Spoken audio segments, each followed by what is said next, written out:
Friends, welcome to Kavitha சமையலறை. இன்னைக்கு நம்ம பார்க்க போகிற ஸ்பெஷல் ரெசிபி நல்ல சுவையான மோர் குழம்பு. மோர் குழம்பு மோஸ்ட்லி எல்லாருக்குமே ரொம்ப பிடிக்குங்க. ஒரு சிம்பிளான குழம்பு ரெசிபியும் கூட நம்ம டக்குன்னு பண்ணிடலாம். மோர் குழம்பு நம்ம விதவிதமாக பண்ணலாம். இங்கே நான் உங்களோட இன்னைக்கு ஷேர் பண்ணிக்கிற ரெசிபி வறுத்து அரைச்சி செய்கிற மோர் குழம்பு. வெந்தய மோர் குழம்புன்னு இது சொல்லுவாங்க.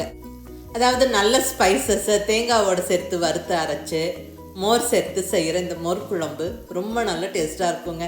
எல்லாருமே விரும்பி சாப்பிடுவாங்க. இந்த மோர் குழம்பு நம்ம காய் சேர்த்தும் பண்ணலாம், காய் சேர்க்காமல் பிளெயினான மோர் குழம்பும் செய்யலாங்க. இந்த மோர் குழம்பெல்லாம் வைக்கும்போது நல்லா கொஞ்சம் காரசாரமான வறுவல், அப்பளம், வடை இதெல்லாம் இருந்தால் நல்லாயிருக்கும். நான் இன்றைக்கி வாழைப்பூ வடை செஞ்சேன். மோர் குழம்பு, வாழைப்பூ வடை, மாங்காய் ஊறுகாய் 3 இங்கே சர்வ் பண்ணியிருக்கிறேன். இது ஒரு சஜஷனாக இங்கே இன்க்ளூட் பண்ணிக்கிறேன். பட் இந்த மோர் குழம்பு ரொம்ப ஒரு சிம்பிள், ஈஸியான, டேஸ்டியான ரெசிபிங்க.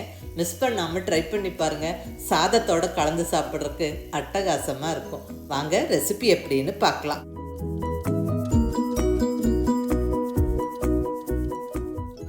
இப்போ இங்கே ஸ்டவ்வில் குழம்பு வைக்கிற பாத்திரம் வச்சாச்சு. இதில் ஒரு 300 கிராம் அளவுக்கு வெண்பூசணியை கட் பண்ணி போட்டிருக்கிறேன். இப்போ இதில் தேவையான அளவுக்கு தண்ணி சேர்த்து வேக வச்சிடலாம். நான் இங்கே கிட்டத்தட்ட ஒரு 3 டம்ளர் தண்ணி சேர்த்துருக்கிறேன். அடுத்ததாக ஒரு 1/4 டீஸ்பூன் அளவுக்கு மஞ்சள் பொடி சேர்த்துருவோங்க. கூடவே ஒரு 1/2 டீஸ்பூன் அளவுக்கு உப்பு சேர்த்துருவோம். நல்லா கலந்து விட்டுட்டு இந்த பாத்திரத்துக்கான மூடியை போட்டு நல்லா வேக விடுவோம். ஒரு 7-8 நிமிஷம் நல்லா வெந்து வரட்டுங்க. அந்த டைமில் நம்ம தேங்காய் மசாலாவை வறுத்து அரைச்சிடலாம். இப்போ மசாலா வறுத்தரைக்கிறதுக்கு தேவையான பொருட்கள் என்னென்னு பார்த்துடலாங்க. இங்கே 2 டீஸ்பூன் அளவுக்கு பருப்பு எடுத்து வச்சுருக்கிறேன். அதில் 1 டீஸ்பூன் துவரம் பருப்பு, 1 டீஸ்பூன் கடலைப்பருப்பு. இங்கே 2 பருப்பையும் கலந்து எடுத்து வச்சுருக்கிறேங்க. நீங்கள் ஏதாவது ஒரு பருப்பு மட்டும் யூஸ் பண்ணுறதா இருந்தாலும் யூஸ் பண்ணலாம். துவரம் பருப்பு மட்டுமே யூஸ் பண்ணியும் நம்ம இந்த குழம்பு செய்யலாம். ஸோ இங்கே 2 டீஸ்பூன் அளவுக்கு பருப்பு. அடுத்ததாக 1 டீஸ்பூன் வெந்தயம். வெந்தயம் இந்த அளவுக்கு சேர்க்கும்போது டேஸ்ட்டும் நல்லாயிருக்கும், குளிர்ச்சியும் கூட உடலுக்கு ரொம்ப நல்லது. அடுத்ததாக 1/2 டீஸ்பூன் அளவுக்கு வர கொத்தமல்லி, கூடவே 1/2 டீஸ்பூன் சீரகம், இது கூட ஒரு சின்ன பீஸ் அளவுக்கு கட்டி பெருங்காயம். இந்த கட்டி பெருங்காயம் மிஸ் பண்ணாமல் சேர்த்துக்கோங்க, டேஸ்ட்டும் வாசனையும் ரொம்ப நல்லாயிருக்கும். அடுத்தது 3 காரமான வரமிளகாய், கூடவே ஒரு 4 டேபிள் ஸ்பூன் அளவுக்கு துருவின தேங்காய். இவ்வளோதாங்க தேவையான பொருட்கள். ஒரு பர்னரில் காய் வெந்துட்டுருக்கு. சைமல்டேனியஸாக நம்ம இன்னொரு பர்னரில் இப்போ நம்ம எடுத்து வச்சுருக்கிற மசாலா பொருட்களை வறுத்து அரைச்சிருவாங்க. இங்கே ஸ்டவ்வில் தாளிப்பு கரண்டி வச்சு 1 ஸ்பூன் அளவுக்கு தேங்காய் எண்ணெய் சேர்த்துக்கிறேன். மோர் குழம்பு பர்டிகுலர்லி தேங்காய் எண்ணெயில் வறுத்து தாளிக்கும் போது ரொம்ப டேஸ்ட்டாக இருக்கும். அதை நீங்கள் ட்ரை பண்ணி பாருங்கள். எண்ணெய் சூடானதுக்கப்புறம் பருப்பு வகைகளை சேர்த்துக்கிறோம். அதாவது 1 டீஸ்பூன் துவரம் பருப்பு, 1 டீஸ்பூன் கடலைப்பருப்பு போட்டு ஒரு ஃபியூ செகண்ட்ஸ் வறுத்து விட்டுட்டு அடுத்ததாக 1 டீஸ்பூன் அளவுக்கு வெந்தயம் சேர்த்து ஒரு ஃபியூ செகண்ட்ஸ் வறுத்துருவோம். வெந்தயம் 1 டீஸ்பூன் சேர்க்கிறமே கசக்குமா அப்படின்னு கேட்டிங்கன்னா கண்டிப்பாக கசக்காது, டேஸ்ட்டு தூக்கலாக இருக்கும். மோர் குழம்புல வெந்தயம் சேர்க்கிறது ரொம்ப நல்லது. அடுத்தது அந்த கட்டி பெருங்காயத்தை போட்டு ஒரு ஃபியூ செகண்ட்ஸ் வறுத்து விட்டுட்டு இப்போ சீரகம் சேர்த்துருவோம். இதெல்லாம் டக்கு டக்குன்னு ஒவ்வொன்றா சேர்த்து விடுங்க.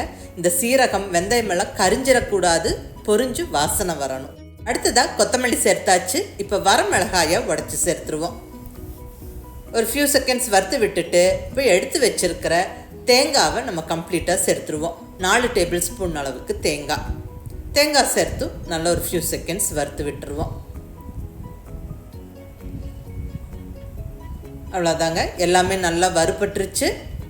இனி ஸ்டவ் ஆஃப் பண்ணிவிட்டு கொஞ்சம் நேரம் ஆற விட்டுட்டு மிக்ஸி ஜாரில் கம்ப்ளீட்டாக சேர்த்து கொஞ்சமாக தண்ணி விட்டு நல்லா ஃபைன் பேஸ்ட்டாக அரைச்சிக்கணும். பாருங்கள், இந்த அளவுக்கு நல்லா அரைச்சிக்கணும்.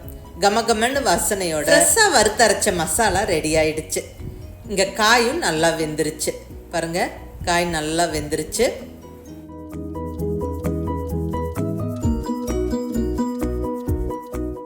இப்போ நம்ம அரைச்சி ரெடியாக வச்சுருக்கிற மசாலாவை நல்லா ஒரு 1.5 டம்ளர் அளவுக்கு தண்ணி விட்டு கரைச்சி சேர்த்துருவோம். நான் இன்னும் கூட கொஞ்சம் தண்ணி சேர்த்துக்கிறேன்.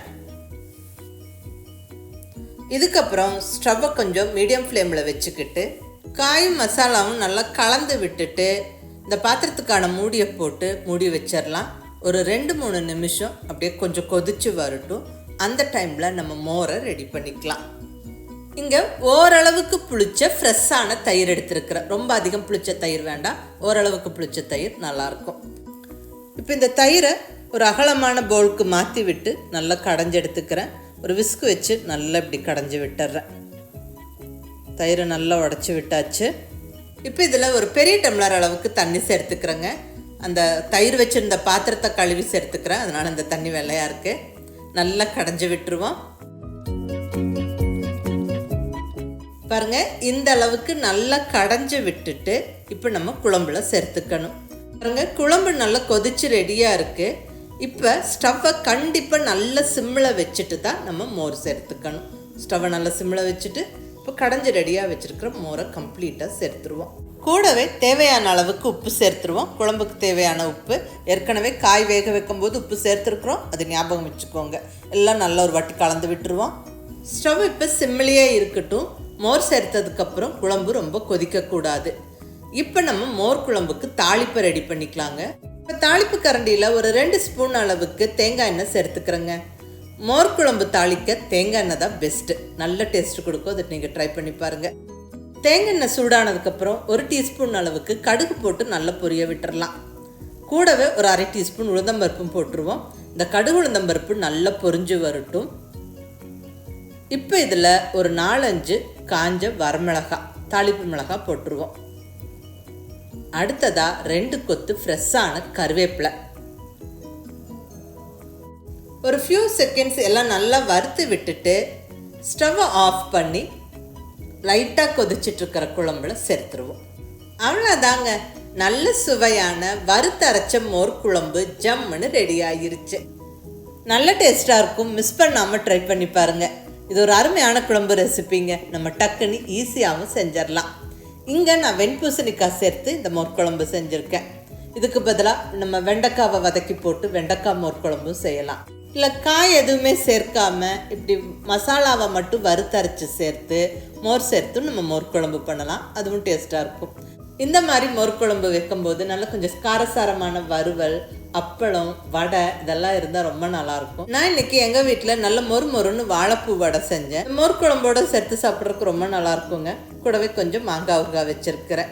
ஸோ இது நான் எங்கள் வீட்டில் செஞ்ச சமையல். இது ஒரு சஜஷனாக இங்கே இன்க்ளூட் பண்ணியிருக்கிறேன். பட் இந்த மோர் குழம்பு மிஸ் பண்ணாமல் ட்ரை பண்ணி பாருங்கள், ரொம்ப நல்லா டேஸ்ட்டாக இருக்கும். செஞ்சு பார்த்துட்டு எப்படி இருந்ததுன்னு உங்கள் ஃபீட்பேக் சொல்லுங்கள். பிடிச்சிருந்தா லைக் பண்ணி, ஷேர் பண்ணி, கமெண்ட் பண்ணுங்கள். கவிதா சமையலறை சப்ஸ்கிரைப் பண்ணி என்னுடைய மற்ற ரெசிபிஸும் வீடியோஸும் பாருங்கள். தேங்க்யூ.